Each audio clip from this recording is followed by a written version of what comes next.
everyone, welcome back to another episode of Login Helps.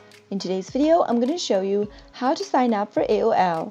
Keep watching the video till the end and don't forget to subscribe to our channel by hitting the subscribe button and press the bell icon so that you'll never miss another update from us. In order to sign up for AOL, go click open a web browser.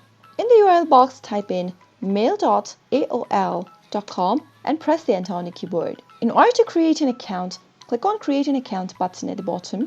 If you have an account, you can enter the credentials right here and click on Next to log into your account. After you click on Create an Account, you'll need to sign up to your account first. Enter your details in the text fields. Start by typing in your name and then your last name on the next. Now, enter an email address that you'd like to use for your AOL. You can pick one from the display over here.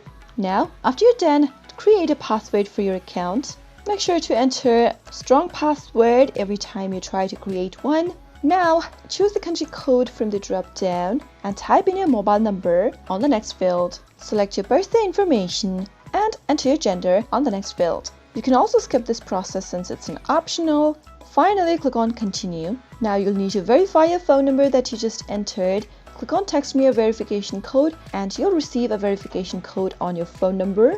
Soon after you receive it, type it in and click on Verify. After you do that, you'll be signed up for AOL Mail. Click on Done and there you go. That is how you can easily sign up for AOL Mail. I hope you found the video to be helpful. If you did, go ahead and give us a thumbs up. Comment down below in the comment box if you have a question or a feedback for us. I'll soon be back with more tutorial episodes. Goodbye till then.